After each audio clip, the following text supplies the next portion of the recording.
Everyone, welcome back to my channel. कैसे हो आप सब? आप सभी को मैंने बताया था कि मेरी दीदी, मेरी बड़ी ननद है, वो आ रही हैं। तो फाइनली वो आ गई हैं। ये उनकी बड़ी बेटी है। छोटी बेटी एग्ज़ाम के चलते नहीं आ पाई है। अगली बार जब आएंगी तो छोटी बेटी भी आएगी। और छोटी बेटी का नाम मिनी और बड़ी बेटी का नाम नानो है। हमारे यहाँ जब भी बेटी या बहू घर आती है कहीं बाहर से, तो इस तरीके से पानी उसारा जाता है। आप लोग यहाँ होता हो तो मुझे ज़रूर बताना कमेंट में लिखकर। फ़िलहाल दीदी आ चुकी हैं अंदर। अब आते ही लगी हैं गले, और कैमरा तो मेरे ही हाथ में था तो इतना सा ही कैप्चर हुआ। उसका लाडू को गले लगाया, दक्ष को किया प्यार, और बोल रही थी बहुत पतले पतले बच्चे हैं। तो मेरे बच्चे बहुत वीक हो गए हैं और लंबाई में है दक्ष। दक्ष जल्दी जल्दी वीक हो रहा है, मतलब लंबा हो रहा है और पतला भी होता जा रहा है। और गाइस बस आते ही बहुत सारी बातें शुरू हो गई। सबसे ज़्यादा वही बातें, घबराए हुए थे कि जिस ट्रेन से वो आ रही थी उस ट्रेन के आगे वाली जो ट्रेन थी उसका बुरा हादसा हो गया था। लेकिन भगवान की कृपा से सब सही है, और यही ईश्वर से कामना करते हैं जो भी लोग उस ट्रेन में थे वो भी स्वस्थ हों, सही हों। तो बस फटाफट अंदर चलते हैं। भाई की खुशी की कोई ठिकाना नहीं है। न जाने कितने सालों बाद वो अपने अपने हाथों में कलाई में राखी बंधवाएंगे इस बार। न जाने कितने साल हो गए उन्होंने अपने हाथों में बहनों के हाथों से राखी नहीं बंधवाई हैं। कोई बहनें नहीं आ पाई हैं। क्यों नहीं आ पाई हैं, क्या कारण हो गए हैं, सारी चीज़ें बताने की मुझे ज़रूरत नहीं है, क्योंकि कुछ बहुत दूर हैं जिसकी वजह से स्पेशल राखी पे नहीं आ पाती हैं। कुछ और इश्यूज़ की वजह से, मतलब कुल मिला के जो आ जाती हैं वो बांध देती हैं। तो कभी मौका ही नहीं लग पाया कि कोई आए। लेकिन हाँ, जैसे कि कभी कोई जालौन आ रहा है और रक्षाबंधन पड़ रहा है तो ज़रूर राखी बांधती हैं। उसके बाद अगर जैसे कि दिवाली के बाद अगर आई हैं या होली पे आई हुई हैं और भाई दूज पड़ रही है तो भाई दूज पे टीका वगैरह कर देती हैं। बहुत अच्छा लगता है। देखते हैं अगली बार की राखी कैसी रहेगी। इस बार की तो हमारी बड़ी दीदी आ गई हैं, शुरुआत हो गई है हमारी बड़ी दीदी के आने से।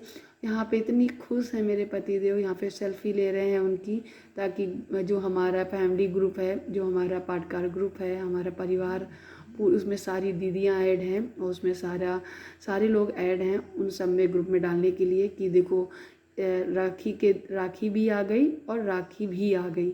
मेरी गुड़िया दीदी जो है इनका नाम राखी है, तो वही लिख के इन्होंने पोस्ट किया था उस पर। और यहाँ पे मेरी बातें हैं वो ख़त्म ही नहीं हो रही, क्योंकि मेरी घबराहट बहुत हो गई थी। और आप लोग को पता ही है कि मुझे बहुत जल्दी बीपी लो हो जाता है, जिसकी वजह से मेरी हालत बहुत ख़राब हो जाती है। मैं सुबह से परेशान थी, बस जल्दी आ जाए तो ही सब सही है। फिर वही सारी बातें कर रही थी और दीदी ने एक ऐसी बात बोल दी थी जिससे मैं ये सोचने लगी थी कि ऐसा क्यों बोल दिया, कि अगर मेरी ट्रेन पहले आ गई होती तो ये हादसा मेरे साथ होता। ये सुनकर मैं बहुत घबराई। मैंने बोला ऐसा मत बोलो दीदी, हादसा आपके साथ या किसी और के साथ, किसी के साथ भी हुआ हादसा हादसा होता है। वो किस्मत है आपकी कि आपकी ट्रेन पीछे हो गई, किसी और वाली की ट्रेन आगे हो गई। लेकिन बहुत बुरा हो जाता, आप पहली बार मेरे घर आ रही हो ऐसा कुछ होता, मुझसे तो बस रोने के अलावा कुछ ऑप्शन बचता ही नहीं। तो मैं यहाँ पे बहुत सारी बातें कर रही थी। दीदी कल की निकली हुई हैं, थकी हैं, तो अभी नहाएंगी, तो अभी वो कुछ खाएंगी पिएंगी नहीं, पहले जाके ब्रश करेंगी, नहाएंगी। ट्रेन में उन्होंने कुछ नहीं किया। ट्रेन अच्छी थी, गरीब रथ नाम की ट्रेन थी जिसमें ये सारी सुविधाएं होती हैं, लेकिन वहाँ की व्यवस्था अच्छी नहीं थी। कह रही थी कि वहाँ पे जो सुविधा थी वो बहुत गंदी हो चुकी थी। नहा चुकी हैं दीदी और मैं भी फटाफट नाश्ता की तैयारी कर रही हूँ। लेकिन यहाँ नाश्ता तो लगा रही हूँ, मेरा ध्यान दीदी की तरफ है, क्योंकि उनकी बातें बहुत हंसी देने वाली है। हम लोग बहुत सारी बातें करी। और इन 3 दिन, जितने 3 दिन मेरी दीदी मेरी रही, दीदी अब चली गई हैं, तभी मैं ये वीडियो लाइव कर रही हूँ। क्योंकि ये 3 दिन जब वो रुकी हैं, उन तीनों दिन में मैं वीडियो कोई ना ही एडिट की हूँ, ना ही मैंने अपने चैनल को देखा है, और ना ही मैंने कुछ भी काम किया है यूट्यूब से रिलेटेड, ना ही कोई अपडेट ली है। तो इन 3 दिन बिल्कुल दीदी के साथ में समय बिताया। तो मैंने जो भी तैयारी कर ली थी वो सारी चीज़ें मैं लगा रही हूँ एक एक करके। और यहाँ भाई और बहन की जो हैं बातें ख़त्म नहीं हो रही। दक्ष और आध्या बहुत एक्साइटेड थे। अभी बीच में तो रोने ही लगे थे कि मम्मी कब आएंगी, दीदी कब आएंगी, बुआ। तो बच्चों को मेरे बता भर दो कि कोई घर से आ रहा है, चाहे वो दादी हो, बाबा हो, बुआ हो, या चाचू चाचू हो, कोई भी हो, या मौसी भी हो, नाना नानी, कोई भी हो। तो बच्चे बहुत जल्दी मतलब चिंता करने लगते हैं कब आएंगी कब आएंगी। इसीलिए मैं अपने बच्चों को लास्ट टाइम पे ही बताती हूँ, मतलब 1 या 2 दिन पहले ही। अगर वही मैंने 2 दिन पहले भी बता दिया तो वो 2 दिन मुझे मेरी जान खा लेते हैं कि हाँ कैसे मैं काटूँ वो 2 दिन। तो बस यही है। यहाँ पे ये मैंने बैंगनी बनाई थी और ये आमचूर की चटनी जो खट्टी मीठी मैंने तैयार करी थी, और कुछ समोसे भी मंगा लिए थे मैंने, क्योंकि घर पे आलू नहीं थे, आलू ख़त्म हो गए थे। मैंने सब्ज़ी बना दी थी, तो इनसे बोला था कि स्कूल से आते टाइम आप आलू लेके आना, लेकिन बोले जब तक मैं आलू लेके आऊँगा तब माँ के बनाओगी, तब तक टाइम हो जाएगा दीदी के आने का। तो फिर मैंने बोला ठीक है आप समोसे ही ले आओ। ये देखो आद्या की हरकतें, आप लोगों को डराने की कोशिश कर रही थी और ये सोच रही थी कि क्या खाऊं क्या नहीं। देख लो गाइस, उसने मुझसे पता है क्या कहा था कि दीदी मम्मी आप जिस तरीके से ये सब सामान सजा रही हो, सब चीज़ देख रही, कितनी सारी चीज़ें ऐसे ऐसे लगाई गई हैं। कह रही थी कि इतनी सारी काउंट की उसने, और बोली मेरे जन्मदिन पे आप ऐसा नहीं करती हो, आप ऐसा क्यों नहीं करती, मेरे भी जन्मदिन पे ऐसे ही ढेर सारा सामान मंगाया करो और खूब सारा लगाया करो, मुझे अच्छा लगता है। तो मुझे ये बात नहीं बताई थी पहले आद्या ने, वरना मैं बहुत सारी चीज़ें तभी मंगा लेती उसके बर्थडे पर ही। लेकिन उसकी ये बातें सुनकर मैं बहुत इमोशनल हो गई। मैंने बोला ज़रूर लगाऊंगी बाबू, आप जो कहोगे वो सारी चीज़ें कर दूंगी, फ़िलहाल अभी इस पर जो है गुस्सा मत हो।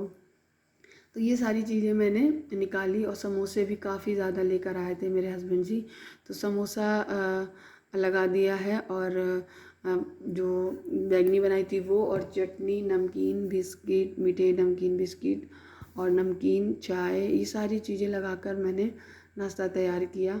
हालांकि थोड़ा ही खाया था, किसी ने ज़्यादा नहीं खाया था। सब लोग सफ़र से होते ना इतना ज़्यादा नहीं खाते हैं, और ये सब खाने के बाद फिर खाना खाने की इच्छा ही नहीं हुई। तो जो मैंने लंच बनाया था वो रात को डिनर हो गया था मेरा, क्योंकि रोटी सेकी नहीं थी। तो फिर मैंने सब चीज़ें फ्रिज में लगा दी थी, जब शाम में सबको गर्म वर्म करके और फिर रोटी सेक दी थी। तो इस तरीके से मेरा पूरा दिन है वो चला गया। तो मुझे ज़्यादा कुछ करना भी नहीं पड़ा था फिर। तो शाम के मेरे पास बहुत सारा टाइम था, सबको खाना खिलाने के बाद बर्तन वगैरह क्लीन किए, ये सब कुछ किया था। लेकिन शाम को मेरे पास बहुत सारा टाइम था, तो हमने खूब सारी बातें की। रात के 12 से लेकर 1-1 बजे तक बातें करते रहे, और 1:30-2 बजे हम लोग सोते थे। ऐसे ही हम लोगों की बातचीत कर चलती थी। नानू आई हुई है, तो उससे मैंने मेहंदी भी लगवाई थी अपने हाथों में। मैंने उसके हाथ में मेहंदी देखी, मैंने बोला बाबू मेहंदी तुमने कहाँ से लगवाई? बोली मैं खुद लगा लेती हूँ मामी। तो मुझे बहुत अच्छा लगा कि चलो घर में कोई मेहंदी लगा तो लेता है। तो उससे मैंने एक हाथ में मेहंदी लगवाई, फिर दूसरे दिन मैंने दूसरे हाथ में मेहंदी लगवाई। यहाँ पे दक्ष भी अपनी बहन से, दीदी से बहुत सारी बातें कर रहा है। मैं एक एक करके नाश्ता लेकर आ रही हूँ। बस नाश्ता वगैरह खाया, और उसके बाद जैसे ही नाश्ता ख़त्म हुआ तो दीदी जो भी कुछ लाई हुई थी, देखिए कुछ ना कुछ तो हर इंसान लाता ही है जब कहीं जाते हैं। कभी कभी हो जाता है कोई कुछ नहीं लाता है, तो कुछ में कोई बहुत बड़ी बात नहीं है, अपने दिल के मन के भाव हैं और सब चीज़ें मन से मन मिलने वाला है। तो इतने सालों बाद जब दीदी आई हुई हैं हमारे पास मिलने, 8 साल तो हमारे सीतापुर रहते हुए कभी नहीं आई दीदी यहाँ पर। और ये बिजली विभाग में हैं, और इसलिए इनको जब छुट्टियां मिलती हैं तो कहीं घूमने निकल जाती हैं, कहीं कहीं घूमने चली जाती, बच्चों को घुमा ले जाती हैं। इस बार रक्षाबंधन पर इनका मूड इधर बन गया, और ये बहुत खुशी की बात है। और ये दीदी बहुत अच्छी हैं, तो ये सबके लिए गिफ्ट भी लेकर आई हैं। क्या क्या लाई हैं मैं आपको बता देती हूँ, क्योंकि मैं दिखाने का वक्त ही नहीं मिल पाया। एक नमकीन का पैकेट, देखो नमकीन और मिठाई, ये तो बेटी हो या बहू ज़रूर लेके जाती है हमारे यहाँ। देखिए इसमें कोई बुरा मानने वाली बात नहीं है। जब बेटी जाती है मायके तो लाती ही है, या फिर मायके ससुराल जाती तो ससुराल भी ले जाती है। इसमें सबके अलग अलग नियम है, अगर आपके यहाँ नहीं होता होगा तो ना सही, और अगर जैसे मेरे यहाँ होता है और नहीं भी लाएंगे तो भी कोई बड़ी बात नहीं होती है। अपने अपने मन की बात है, दिल मिलने की बात है। तो यहाँ पे दक्ष के लिए भी गिफ्ट था, आद्या के लिए भी था, मेरे लिए भी था। मेरे लिए किचन के लिए कप आए हुए थे, इसमें कप हैं, कप और प्लेट। बाद में कभी दिखाऊंगी मैं आपको अपने चैनल पे ही, इसी पे। और गाइस इसमें वॉलेट है एक मेरे हस्बैंड के लिए, मतलब सबके लिए सोच के एक चीज़ लाई है। इसमें आद्या के लिए कलर है, और एक बॉक्स में दक्ष के लिए कपड़े हैं। यहाँ पे बुरा काम पता है क्या हुआ कि दीदी को ये पता था कि आद्या को कलरिंग करने का बहुत शौक़ है, तो वो यूट्यूब मेरा चैनल देखा करती हैं। तो नानू अपनी बहन के लिए ये कलर लेकर आई है, और आद्या बहुत खुश हो गई। लेकिन जैसे ही दक्ष ने अपना खोला तो उसको पैंट शर्ट यानी उसके कपड़े मिले, वो बहुत रोया और बोल रहा था मुझे रिमोट कार चाहिए थी और मुझे कोई टॉय चाहिए था और बुआ नहीं लाई है। तो हम लोग बहुत हंस रहे थे कि जो कितनी एक्साइटेड होकर वो डब्बे को फाड़ने में जुटा है, खोलने में जुटा है। जब उसको दिखा कि इसमें कपड़े आए हैं तो वो बहुत उदास हो गया और गाइस बहुत रोया और रक्षाबंधन वाले दिन तक वो ऐसे ही रोता रहा, परेशान रहा। यहाँ तक कि फिर हम लोग गए भी थे मार्केट कि चलो दक्ष को खिलौने की दुकान से रिमोट कार दिला दें, बट रक्षाबंधन वाले दिन सारी दुकानें खिलौनों की बंद थी और उसके बाद उसको गिफ्ट नहीं मिल पाया। फिर हम लोगों ने बाद में उसे वो गिफ्ट दिलाया कि चलो ठीक है तुम चुप हो जाओ। यहाँ पे कलर खोल लिए हैं आद्या ने। ये सारी चीज़ें देखकर दक्ष और भी नाराज़ हो रहा था।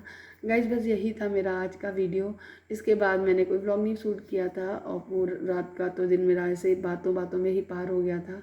मिलती हूँ आपसे अगले नेक्स्ट वीडियो में। यहाँ पे दक्ष बहुत उदास है, बहुत रो रहा है और हम लोगों की हंसी है ना वो रुक नहीं रही है कि गिफ्ट का मतलब गिफ्ट होता है, उसका ये नहीं है कि तुम जो मांगो वो मिल जाए तुमको। चलिए गाइस इस वीडियो को यही ख़त्म करते हैं। आपसे मिलते हैं नेक्स्ट वीडियो में, तब तक के लिए बाय बाय।